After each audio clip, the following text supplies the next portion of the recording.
who's getting ready for a little Thanksgiving dinner, him and family. What if he's doing a turkey?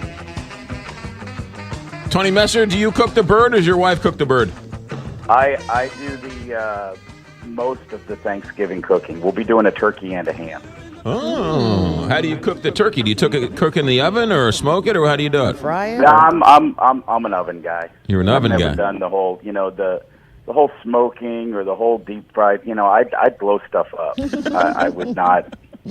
I'm not good with non-traditional things. I would blow things up. So. All right. Fair enough. Mm-hmm.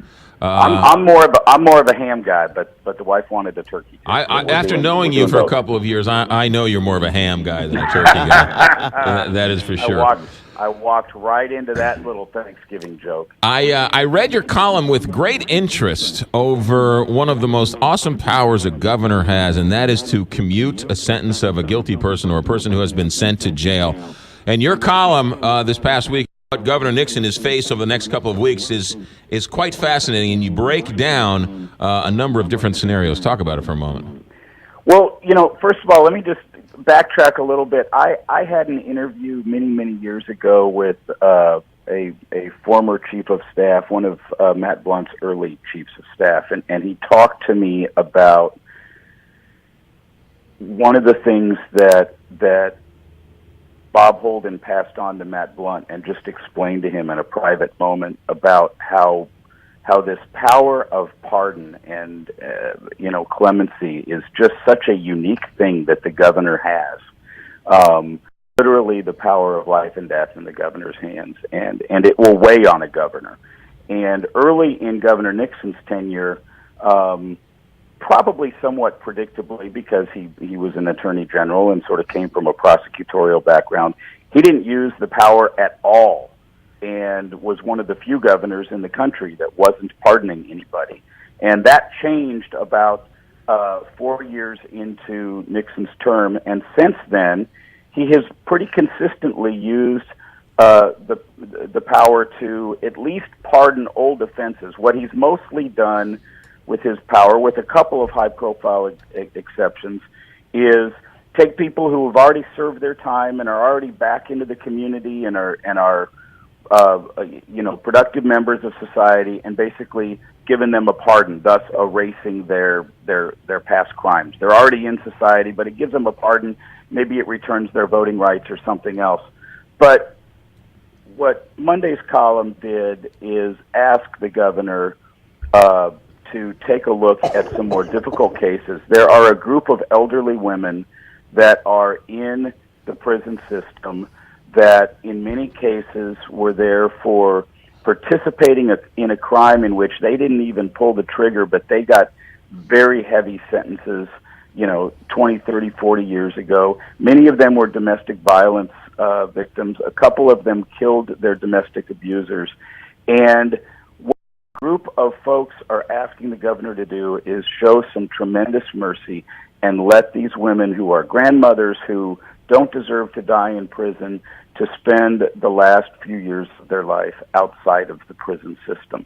And they're compelling cases. The lawyer for St. Louis University, John Amon, who's a professor over there and helps run one of the legal clinics, has written a bunch of the clemency petitions for some of these women. There's 15 of them. And they're just compelling stories. They're human beings who got caught in an act that they shouldn't have been involved in, 30, 40, 50 years ago, and got sentences that I think most of us would consider out of whack, particularly for somebody who was trying to escape a cycle of abuse. And most of them were sentenced at a time in which we didn't really recognize domestic abuse in the way that we do now for the power that it can have, that some violent men use it to control women. And so, my plea in Monday's column for the governor is to exercise that massive power that you have and show some mercy. And it's key that one of the arguments being made for all of these women is that they didn't have other criminal records. These are not women who are going to be a danger to society. And that's one of the things the governor should consider before he, commutes somebody's sentence and lets them out of prison. So he's a former prosecutor. He's a former attorney general, hasn't shown much in the way of, this is going to be too harsh a word, but sympathy. And so you sort of have to assume this is his right. This is one of the few things a governor can do all on his own. Doesn't have to give a reason. He's not going to face the electorate anymore, so he's unencumbered and he can do anything he wants. So it's a window into how a governor thinks, feels, and chooses to govern. It absolutely is, and I actually have, based on his practice over the last 2 years, I have some hope that the governor might exercise some mercy. I mean, I wrote 2 or 3 editorials critical of him early on in his tenure when he was not using the power at all. And I think it's an important power that a governor should use because it's a check on the judicial system when the judicial system sometimes goes too far.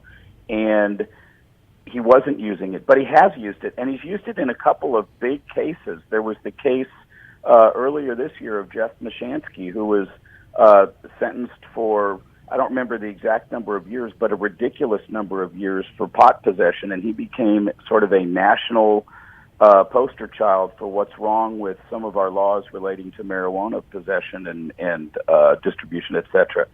And he was released from prison.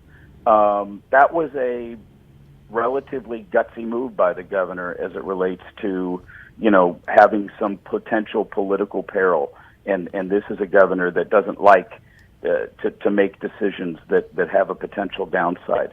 I don't see a lot of downside on showing some mercy to some 68, 74, 67-year-old women who were grandmothers who did something or participated in something. I mean, a couple of the cases, literally, their significant others were the ones who pulled the triggers. They were driving in the car, and they got sentences at least as long as the men. Mm-hmm.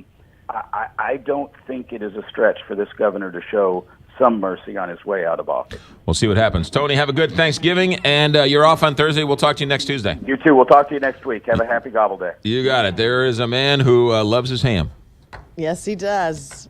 Ham and maybe ham sandwiches. 825, big